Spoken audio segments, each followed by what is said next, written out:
ॐ अज्ञानतिमिरान्धस्य ज्ञानाञ्जनशलाकया चक्षुरुन्मीलितं येन तस्मै श्रीगुरवे नमः। श्रीचैतन्यमनोभीष्टं स्थापितं येन भूतले स्वयं रूपः कदा मह्यं ददाति स्वपदान्तिकम्। नमावो विष्णुपदाय कृष्णप्रेष्ठाय भूतले श्रीमाते भक्ति वेदांत स्वामिनिति नामने।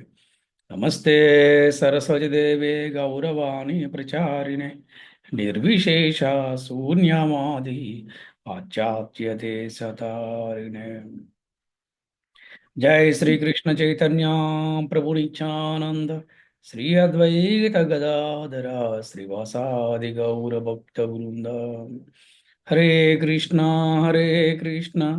कृष्ण कृष्ण हरे हरे, हरे राम राम राम हरे हरे।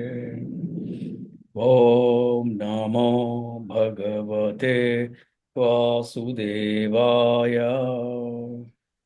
ॐ नमो भगवते भगवते वासुदेवाय। वासुदेवाय। ओम नमो भगवते वासुदेवाय। ॐ ॐ नमो नमो भगवते वासुदेवाय। वासुदेवाय। ओम नमो भगवते वासुदेवाय। ॐ ॐ नमो नमो भगवते भगवते वासुदेवाय। वासुदेवाय। హరే కృష్ణ. భక్తులందరికీ శ్రీకృష్ణ శుభమస్తు. అలాగే ఈనాటి భగవద్గీత క్లాస్కి విచ్చేసినటువంటి భక్తులందరికీ కూడా ఆత్మీయ ఆహ్వానం పలుకుతున్నాను. హరే కృష్ణ. మరి ఈ రోజున మనము సెషన్ 76 14వ అధ్యాయంలో 19వ శ్లోకం నుంచి 27వ శ్లోకం వరకు ఈరోజు మనం క్లాస్ చెప్పుకునే ప్రయత్నం చేద్దాం.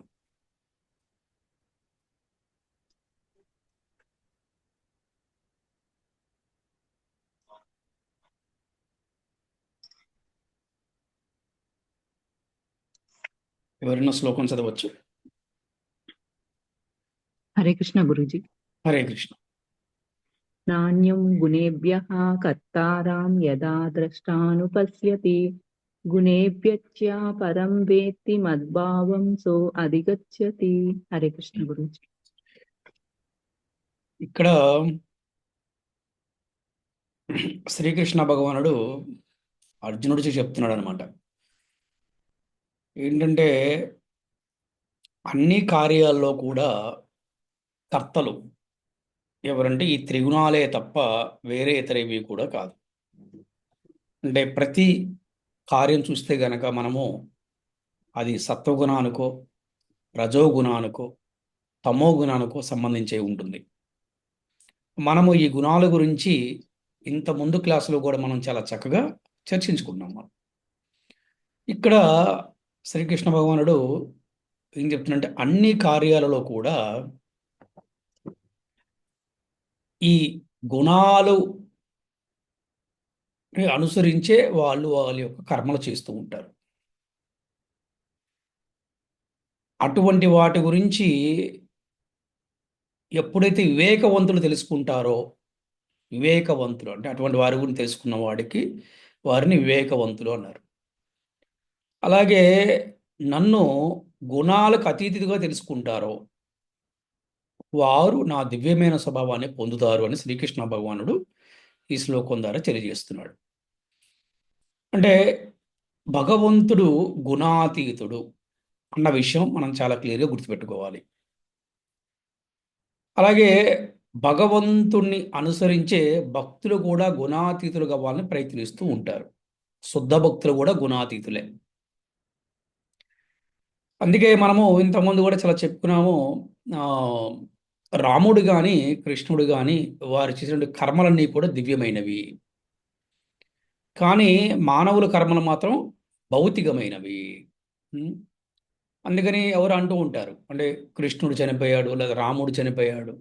అస్సలు భక్తులకే మరణం లేదు, ఇంకా భగవంతుడికి ఎలా మరణం ఉండదు చెప్పండి. అందుకని భగవంతుడు అంటే కృష్ణస్తు భగవాను స్వయం, అంటే భగవంతుడు ఆయన ఇక్కడ అవతారాలని ఆయన దాల్చుతూ ఉంటారు. అంటే అవతరిస్తూ ఉంటారు ఆయన, అవతరిస్తూ ఉంటారు. అంటే కొన్ని రూపాల ద్వారా ఆయన అవతరిస్తూ ఉంటారు. అవతారానికి ప్రధానమైన ఉద్దేశం ఏమిటి అంటే మనందరూ తెలిసిందే, ధర్మ సంస్థాపనార్థాయ, అంటే సాధువులను రక్షించుటకు, మరి అలాగే దుర్మార్గులను నశింపచేయుటకు, ధర్మమును పునఃస్థాపించుట వరకు మరి శ్రీకృష్ణ భగవానుడు ఆవిర్భవిస్తూ ఉంటాడు. ఆయన స్వధామమైన నుండి గోలోకం నుంచి ఆయన స్వయంగా అక్కడ నుంచి వచ్చి ఆయన ఈ విధంగా నరసింహస్వామి అవతారం కావచ్చు, రామ అవతారం కావచ్చు, మళ్ళీ కృష్ణుడే కృష్ణ అవతారం కావచ్చు, ఇలాగ అవతరిస్తూ ఉంటారు. అందుకని ఆయన ఒక పర్పస్ కోసం వస్తారు. అలాగే మళ్ళీ పర్పస్ అవ్వగానే అంతర్ధానం అయిపోతారు, అంతర్ధానం. అందుకని భగవంతుడు ఈ ప్రకృతికి సంబంధించిన వారు కాదు, ఈ గుణాలకు సంబంధించిన వారు, త్రిగుణాలకు సంబంధించిన వారు కాదు. అందుకని భగవంతుడు గుణాతీతుడు అని ఎవరైతే తెలుసుకుంటారో వారు వివేకవంతులు.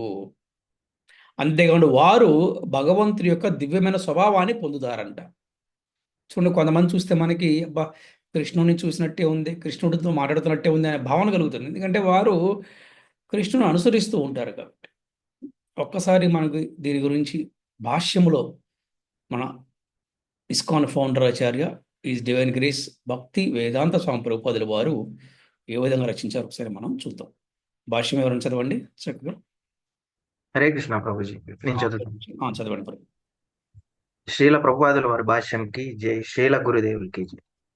భాష్యం: మహాత్ముల నుండి ప్రకృతి త్రిగుణములకు సంబంధించిన కర్మలను సరిగా అవగాహన చేసుకొనుట ద్వారా మానవుడు వాటిని సులభముగా అధిగమింపగలడు. శ్రీకృష్ణుడే నిజమైన ఆధ్యాత్మికాచార్యుడు. అతడే ఈ ఆధ్యాత్మిక జ్ఞానమును అర్జునుడికి బోధించుచున్నాడు. అట్లే పూర్తిగా కృష్ణ చైతన్యమునందు నిష్ఠాతులైన వారి నుండి ఏ ప్రకృతి గుణములకు సంబంధించిన కర్మల జ్ఞానమును మానవుడు నేర్చుకోవలసి ఉన్నది. అట్లు కానిచో అతని జీవితము పెడదారి పట్టును.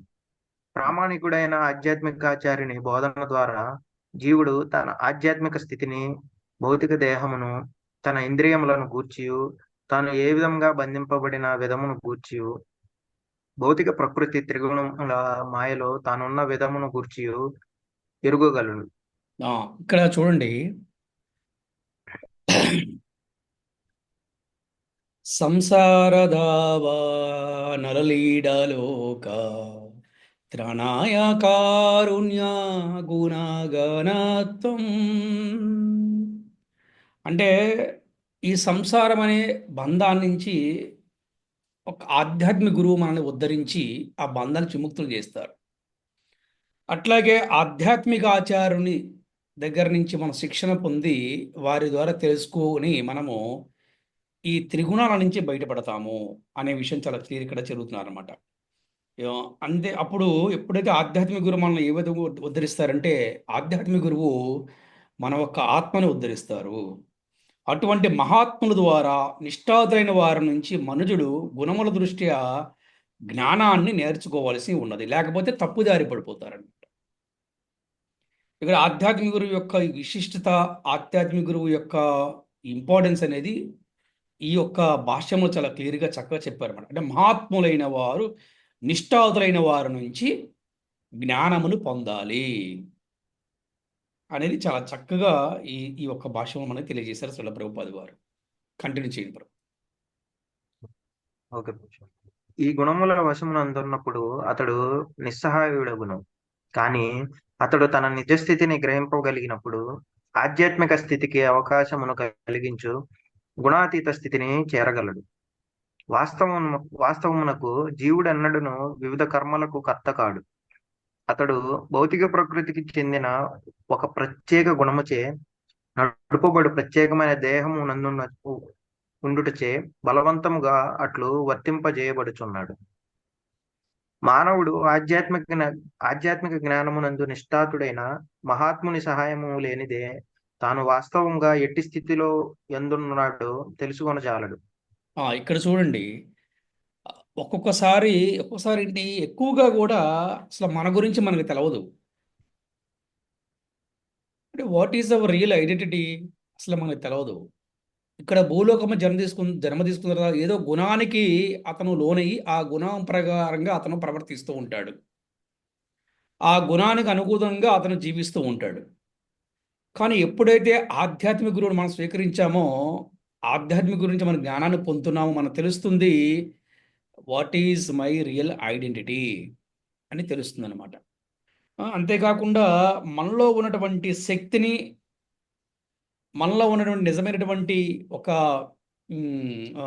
ఒక స్పిరిచువల్ ఎనర్జీని, మనలో ఉన్నటువంటి వాస్తవమైనటువంటి నిజమైనటువంటి ఒక స్థితిని గురువు గ్రహించగలుగుతారు.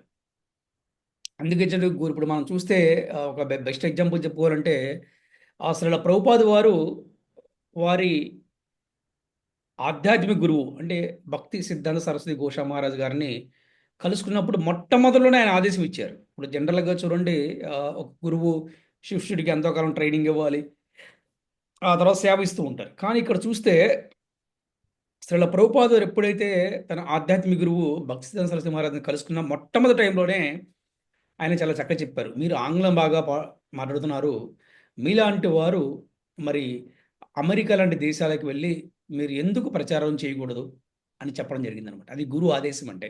అంటే ఏంటి అంటే మనలో ఉన్నటువంటి నేను చేయగలను అడిగారు ఆయన. అదేంటి నేను చేయగలనా, నాకు అంత ఉందా అని అన్నారు. ఎస్ యూ కెన్, మీరు చేయగలరు.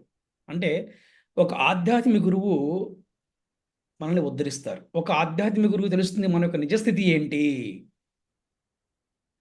What is our real position. మన ఆధ్యాత్మిక గురువు తెలుస్తుంది మన యొక్క ఫ్యూచర్. అందుకే చూడండి అసలు చాలా అందుకే చూడండి, నేను ఇలా అనుకున్నాను, లేకపోతే నేను ఇలాగా వేరే చోటికి అక్కడ సేవ చేద్దాం అనుకుంటున్నాను, లేకపోతే నేను గతంలోనే నేను ఇలాగ ఒక కమిట్మెంట్ ఇచ్చాను, ఇలాంటివన్నీ కూడా భౌతికమైన విషయాలు. ఒక గురువుని కలుస్తున్నప్పుడు మనం ఎలా ఉండాలంటే, గురువుకి మనం సంపూర్ణంగా శరణాగతి పొంది, ఇప్పుడు నాకు ఈ పరిస్థితి ఇలా ఉంది, నేను ఈ పరిస్థితి నుంచి ఏ విధంగా నేను బయటపడాలి, మీరు సలహా ఇవ్వండి, మీరేం చెప్తే చేస్తా. అది శిష్యుడి యొక్క ప్రవర్తన, అది శిష్యుడి యొక్క లక్షణం అనమాట. అట్లాగా ఏంటంటే మీకు ఒక మంచి రోజున కథ చెప్తాను మీకు. ఈ శ్లోకం ద్వారా మన మాయాపూర్లో నవదీపులో భక్త స్వరూప దామోదర స్వామి వారి మందిరం ఉంటుంది అనమాట. బాగుంటుంది అక్కడ. అక్కడ ఒక మహారాజ్ అక్కడే ఉంటారు, సన్యాసం తీసుకొని. నేను ఆయన కలిస్తే దర్శనం చేసుకున్నాను, ప్రణామం చేసుకున్నాను. ఆయన ఫేస్లో చాలా ఒక పెద్ద ఒక లైట్, అంటే ఒక వెలుగు కనపడుతుంది, దివ్యమైనటువంటి ఒక ఆకారము, అంటే ఆ షైనింగ్ అంటారన్నమాట, తెలుగులో చెప్పలేకపోతున్నాను, అంత ఆకర్షణీయంగా ఉంది. మహారాజ్తో కాసేపు కూర్చొని మాట్లాడిన తర్వాత ఆయన కూర్చున్నంతసేపు ఏం మాట్లాడుతున్నారంటే వాళ్ళ గురువు గురించి చెప్తున్నారు ఆయన. అసలు నిజంగా అంటే తనకి వాళ్ళ గురువు పట్ల ఎంత భక్తి ఉందనేది నాకు అర్థమైంది అనమాట. కూర్చున్నంతసేపు మాట్లాడినంతసేపు ఆయన చక్కగా మాకు కూర్చోబెట్టారు, ప్రసాదం పెట్టారు, చాలా లవ్లీగా మాట్లాడారు. సో వాళ్ళ గురువు గురించి చాలా చక్కగా చెప్తున్నారు. ఆ గురువుకి సంబంధం గురించి చెప్తున్నారు అనమాట.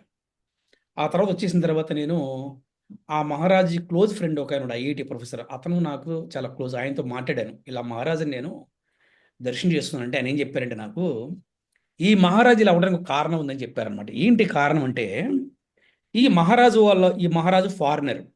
ఇప్పుడు నేను చెప్పిన మహారాజు ఫారినరు, వీళ్ళ గురువు గారు ఇండియన్, మణిపూర్ వాసి, భక్తి స్వరూప దామోదర స్వామి మహారాజు. అంటే ఈయన ఒకసారి వీళ్ళ గురువు దగ్గరికి వెళ్ళి, మహారాజు నేను ఇక్కడ ఉండను, నేను మళ్ళీ మా దేశం వెళ్ళిపోతాను, నేను భక్తి చేయలేను, నేను వెళ్ళిపోతానని చెప్పేసి చెప్పారంట. చెప్తే అప్పుడు మహారాజు ఒకసారి నీ పాస్పోర్ట్ చూసిస్తా, మహారాజు గారు గురువు గారు ఒకసారి నీ పాస్పోర్ట్ నేను చూసిస్తా అని చెప్పి అన్నారంట. వెమ్మటే పాస్పోర్ట్ ఇవ్వగానే వాళ్ళ గురువు గారు పాస్పోర్ట్ చించేశారంట, మొక్కలు చేసి అక్కడ నేలలో వేశారంట. అదేని మహారాజ్ అంటే నువ్వు ఎక్కడికి వెళ్ళొద్దు, ఇక్కడే నువ్వు ఉండిపోమన్నారంట. ఆయన ఆ మహారాజ్ చెప్తారంట, ఆ రోజు నా గురుదేవులను అలా చెయ్యి ఉండకపోతే ఇవాళ నేను మహారాజుని అయ్యి ఉండేవాడిని కాదు. చూసారా? అంటే ఒక గురువులో విజన్ ఎలా ఉంటుందో మీరు చూడండి. గురువు ఆ శిష్యుడి యొక్క భవిష్యత్తు గురించి ముందుగా అంచనా వేస్తారనమాట. అలాగా మనలో ఏముంది, అసలు మనం ఏంటి అనేది గురువుకి చక్కగా తెలుస్తుంది. కంటిన్యూ చేయండి బ్రో. ఓకే ప్రభుజీ. కంటిన్యూ చేయండి. ప్రామాణికుడైన ఆధ్యాత్మికాచార్యుని సాంగత్యమున అతడు తన నిజస్వరూపమును గుర్తించి అట్టి అవగాహన ద్వారా పూర్తిగా కృష్ణ చైతన్యమునందు ఉండగలడు. కృష్ణ చైతన్యమున నెలకొనిన వాడు ప్రకృతి గుణములచే నియంత్రింపబడడు. శ్రీకృష్ణుని శరణు పొందిన వాడు భౌతిక ప్రకృతి కర్మల నుండి విముక్తుడవునని సప్తమాధ్యాయము 14వ శ్లోకమున ఇదివరకే చెప్పబడినది. అనగా యథార్థ దృష్టి కలిగిన వానిపై భౌతిక ప్రకృతి ప్రభావము క్రమముగా క్షీణించును. హరే కృష్ణ. చూశారు కదా, ఎవరైతే ఆ, కృష్ణుడికి శరణాగతి పొందుతారో వారికి ఈ ప్రకృతి కర్మల నుంచి వారు విముక్తి అవుతారు. ఇది చాలా చాలా ఇంపార్టెంట్ అనమాట. మరి కృష్ణుడికి ఎలా శరణాగతి పొందుతారంటే, కృష్ణుడి కన్నా ముందు గురువుకి శరణాగతి పొందితే తప్పకుండా కృష్ణుడికి శరణాగతి పొందడానికి మంచి అవకాశం ఉంటుంది. ఓకే, ఈ విధంగా ఈ యొక్క త్రిగుణాలు అంటే ఈ ఈ గుణాల నుంచి, గుణ కర్మల నుంచి, అంటే ముఖ్యంగా ఈ ప్రకృతి భౌతికమైన కర్మల నుంచి మనం ఈ విధంగా విముక్తి చెందవచ్చు. ఇకపోతే 20వ శ్లోకం ఎవరైనా చదవండి.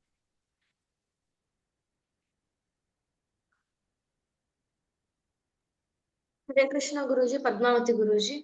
హరే కృష్ణ.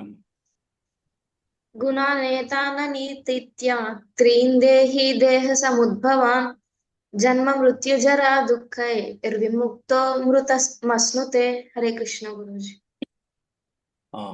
ఇక్కడ చాలా క్లియర్ చెప్తున్నారన్నమాట. ఎందుకంటే ఈ జన్మ, మృత్యు, వృద్ధాప్యము, వ్యాధుల గురించి చాలా చక్కగా చెప్తున్నారు. అంటే మనం 19వ శ్లోకంలో చెప్పుకున్నది 20వ శ్లోకంలో ఎవరైతే కృష్ణుడికి శరణాగతి పొందుతారో వారు ఈ యొక్క గుణాల నుంచి ముక్తి పొందుతారు. అలాగే వారికి జన్మ, మృత్యు, అలాగే వృద్ధాప్యము, దుఃఖాల నుంచి వాళ్ళు విముక్తి పొందుతారు. ఆ తర్వాత వాళ్ళు అమరత్వాన్ని పొందుతారు. అమరత్వం అంటే ఇక మరణం ఉండదన్నమాట. అంటే శాశ్వతంగా ఆ గోలోకంలో శ్రీకృష్ణ భగవానుడికి చక్కగా సేవ చేసుకుంటూ ఉంటాడు అనమాట. 21వ శ్లోకం. హరే కృష్ణ ప్రభుజీ. కృష్ణ. కైర్లింగైస్త్రిన్ గుణానేతాన్ అతీతో భవతి ప్రభో కిం ఆచారః కథం చైతాన్ త్రిన్ గుణాన్ అతివర్తతే. అర్జున ఉవాచ అంటే ఈ శ్లోకాన్ని అర్జునుడు శ్లోకం ద్వారా శ్రీకృష్ణ అని అడుగుతున్నాడు అనమాట. ఎలా అడుగుతున్నాడంటే ఈ ప్రకృతి త్రిగుణాలకి అతీతంగా ఉండే వారి యొక్క లక్షణాలు ఏ విధంగా ఉంటాయి అంటే, ఇంతకుముందు త్రిగుణాల లక్షణాల గురించి మనం ఇంతకుముందు సెషన్లో చెప్పుకున్నాము. ఇప్పుడు ఈ త్రిగుణాలకు అతీతంగా ఉండే వారి యొక్క లక్షణాలు ఏ విధంగా ఉంటాయి, వారు ఏ విధంగా ప్రవర్తిస్తారు, వారు ఈ త్రిగుణాలనే బంధానికి వాళ్ళు ఎలా అతీతులుగా అవుతారు, చాలా ఇంపార్టెంట్ అనమాట. అంటే ఎలా అవుతారు, వాళ్ళకి ఎలా సాధ్యపడుతుంది, వాళ్ళ లక్షణాలు ఎలా ఉంటాయి అని చెప్పేసి ఇక్కడ అర్జునుడు ఇక్కడ కృష్ణుడు అడుగుతున్నాడు. దానికి సమాధానంగా శ్రీకృష్ణ భగవానుడు ఇక్కడ 22, 23 శ్లోకాల్లో ఏం చెప్తున్నారు ఒకసారి మనం చూద్దాము. ఎవరైనా చదవండి. నేను చదువుతాను ప్రభుజీ. చదవండి ప్రభు. శ్రీ భగవాన్ వాచ ప్రకాశం చ ప్రవృత్తిం చ మోహం ఏవ చ పాండవ నద్వేష్టి సంప్రవృత్తాని న నివృత్తాని కాంక్షతి ఉదాసీనవద్ అసీనో గుణైర్యో న విచాల్యతే గుణవర్తంత ఇతి ఏవం యోవతిష్టతి నేంగతే. హరే కృష్ణ.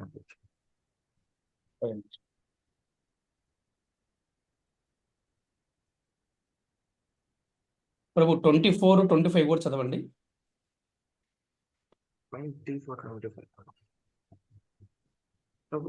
కొంచెం పేజ్ మారుస్తారు కదా. ఓకే ఓకే, నేను పేజ్ మార్చాలి. ఓకే, నో బ్రా, ఫస్ట్ చెప్పుకుందాం అయితే.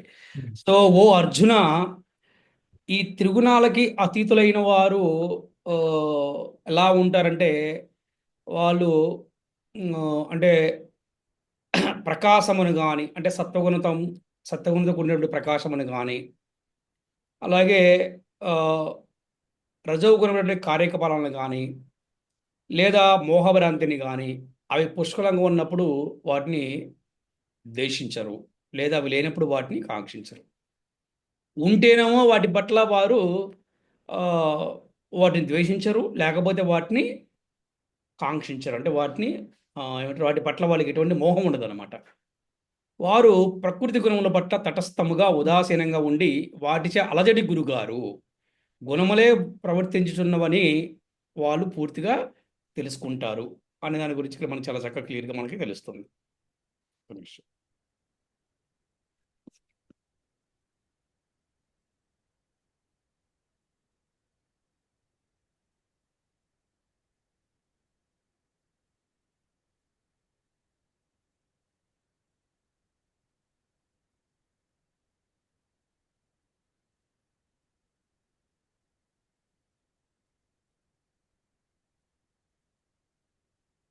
గుణములే ప్రవర్తించడం తెలుసుకొని వారు నిశ్చలంగా ఆత్మ ఎందే స్థితమై ఉంటారు. అందుకని వారు వీటి గురించి ఎప్పుడు కూడా వారు, అంటే ఇంకా చెప్పండి, ఇటు చెప్పాలంటే వారికి సుఖం గురించి పట్టించుకోరు, కష్టం గురించి పట్టించుకోరు. అలాగే ఉన్న వాటిని ద్వేషించరు, లేని వాటి గురించి వారికి మోహం ఉండదు. ఇటువంటి లక్షణాలు ఉంటాయి ఓ అర్జున అని చెప్పి చాలా చక్కగా క్లియర్గా చెప్తున్నారు ఇక్కడ.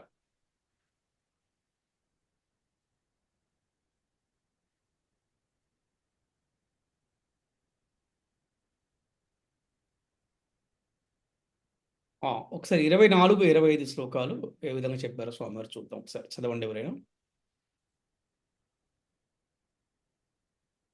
నేను చదువుతాను ప్రభు. చదువు. సమ దుఃఖ సుఖ స్వస్థః సమలోష్టశ్మ కాంచన తుల్య ప్రియా ప్రియో ధీర తుల్య నిందాత్మ సంస్తుతిః మానాపమానయో తుల్య తులయో మిత్రారి పక్షయో సర్వారంభ పరిత్యాగి గుణాతీతః స ఉచ్యతే. హరే కృష్ణ ప్రభు.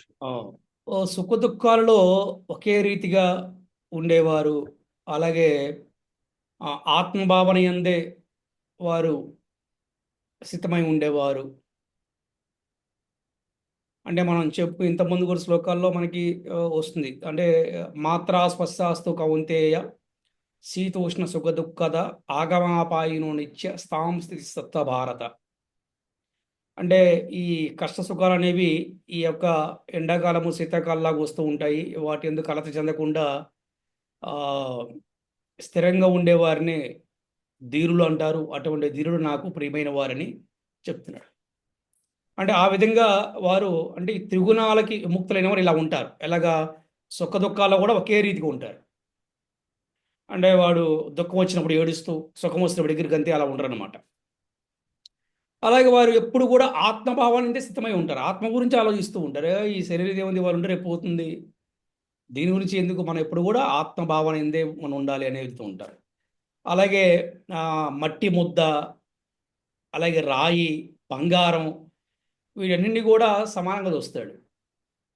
ఇప్పుడు బంగారం బట్టి అటాచ్మెంట్ లేదు. అటాచ్మెంట్ లేని వాడికి ఇంకా బంగారం ఏం ఉపయోగం చెప్పండి, నాకు అర్థం కాదు. అటాచ్మెంట్ లేని వాడికి ఏం ఉపయోగం? అందుకని వాడు రాయిని బంగారాన్ని కూడా ఒకలాగానే చూస్తాడు. పెద్ద డిఫరెన్స్ ఏమని చెప్పండి.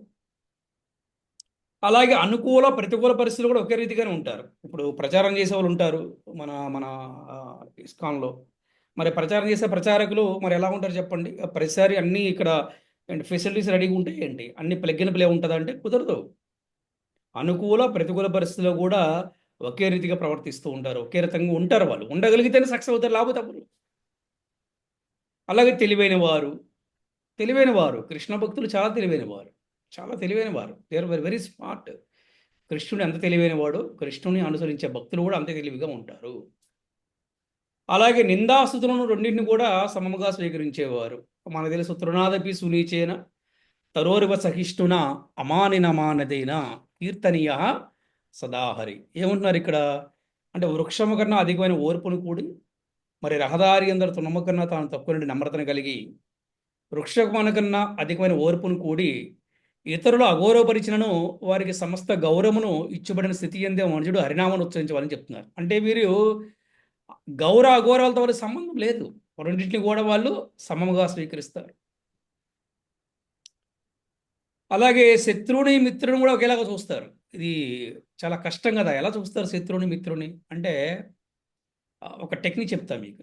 అంటే నేను అప్పుడప్పుడు దీన్ని పాటిస్తూ ఉంటాను. ఎలా అంటే, మనము ఎప్పుడైతే మన మనసంతా కూడా కృష్ణుడి మీద ఉందో, మన మనసంతా కృష్ణుడి మీద ఉందనుకోండి, ఏమనుకుంటాం, ఎందుకు కృష్ణ వాడు అలా ఇబ్బంది పెడుతున్నాడు, వాడి హృదయంలో కూడా ఉన్నది నువ్వే కదా, నా హృదయంలో ఉన్నది నువ్వే కదా, కొద్దిగా నువ్వు చెప్పు కృష్ణ అతనికి, ఎందుకు ఇదంతా అంటూ ఉంటాను నేను ఎప్పుడైనా. అలా అన్నప్పుడు నాకు ఎమ్మటే పాజిటివ్ వచ్చేస్తాడు సైడ్ నుంచి నాకు. ఎస్, అంటే ఇదనమాట, శత్రువుని మిత్రుని కూడా ఒకేలాగా చూసేవారు.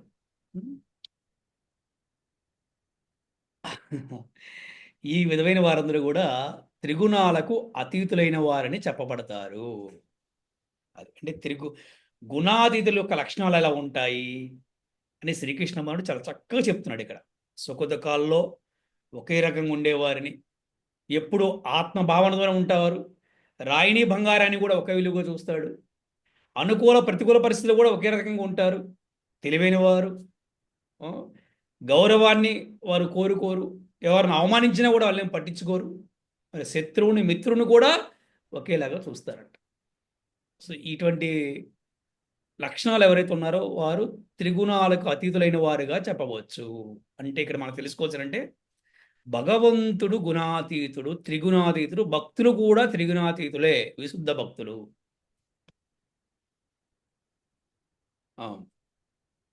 26వ శ్లోకము ఎవరైనా చదవచ్చు.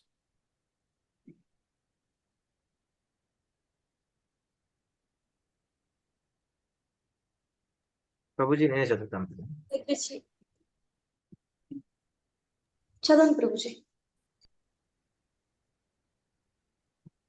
మాం చ యో వ్యభిచారేణ భక్తి యోగేన సేవతే సగుణాన్ సమతితైత్యాన్ బ్రహ్మభూయయ కల్పతే. హరే కృష్ణ. ఇక్కడ చాలా ఎవరైతే నిష్కలమైనటువంటి భక్తి ద్వారా నన్ను సేవిస్తారో వారు ఈ ప్రకృతి త్రిగుణాలకు అతీతులైపోయి బ్రహ్మణ స్థాయికి చేరుతారు. అది బ్రహ్మన్ అంటే హైయెస్ట్ అన్నమాట. ఇక బ్రహ్మన్ భగవంతుడు స్థాయి. ఇక్కడ మనం బ్రహ్మన్ అంటే పరమాత్మ స్థాయికి చేరుకుంటారని మనము అర్థం చేసుకోవచ్చు అనమాట. అది బ్రహ్మన్ అంటే ఇక్కడ బ్రహ్మని కాదు. ఇంకా ఎలా చెప్పాలంటే ఉంది కదా మనకి, అంటే అనన్యా చింతయంతోమా ఏ జనా పర్యుపాసతే తేషాం నిత్యాభియుక్తానం యోగక్షేమం మహామయం. ఇంకా అటువంటి నిష్కలమైన భక్తి, అనన్య భక్తితో సేవిస్తారో వారు త్రిగుణాతీతులైపోతారు. ఇంకా వారు ఈ గుణాలతోటి వారికి సంబంధం ఉండదు. అందుకే భక్తుల్ని శుద్ధ సత్వగుణస్తులు అంటారు అనమాట. వాళ్ళని సత్వగుణం కన్నా కూడా ఎక్కువ అనమాట. 27వ శ్లోకము ఈ రోజున క్లాసులో చివరి శ్లోకం చదవచ్చు. హరే కృష్ణ గురూజీ. పద్మావతి గురూజీ. హరే కృష్ణ. బ్రహ్మణో హి ప్రతిష్ఠాః మమృతస్య వ్యయస్య చ శాశ్వతస్య చ ధర్మస్య సుఖస్థైక్యాంతికస్య చ. హరే కృష్ణ గురూజీ.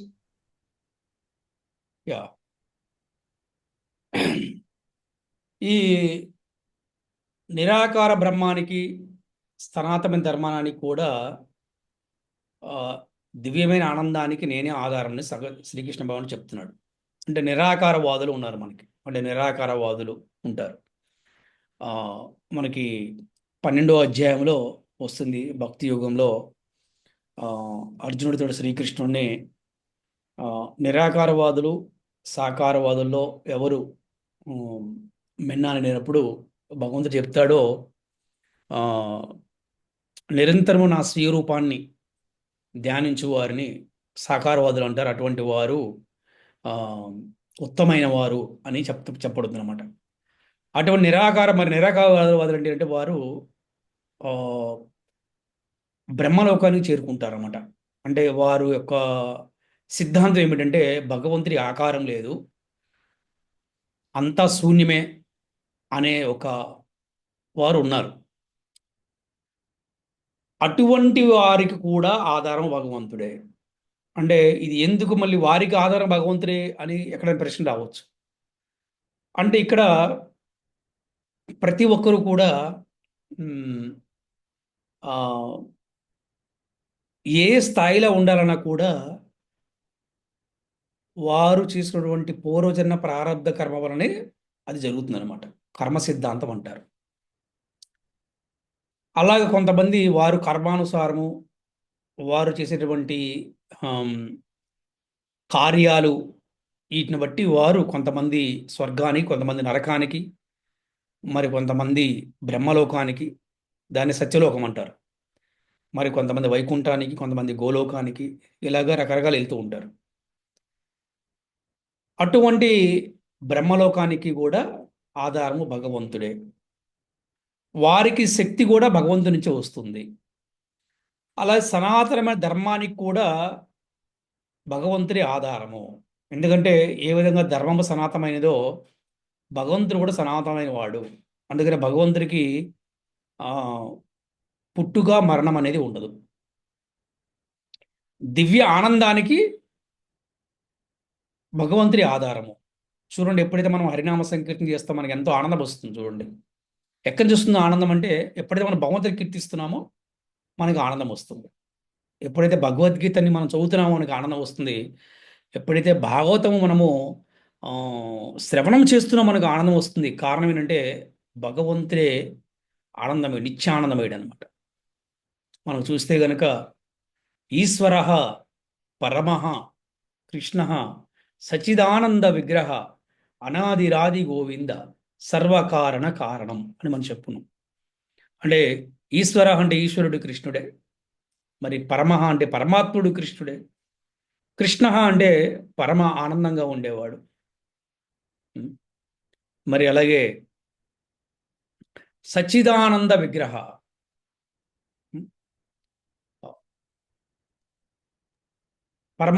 పరమ అంటే పరమాత్ముడు, మరి సచ్చిదానంద విగ్రహ అంటే నిత్యము ఆనందంగా ఉండేవాడు. సత్తు చిత్తు అంటే సనాతనమైనదనమాట.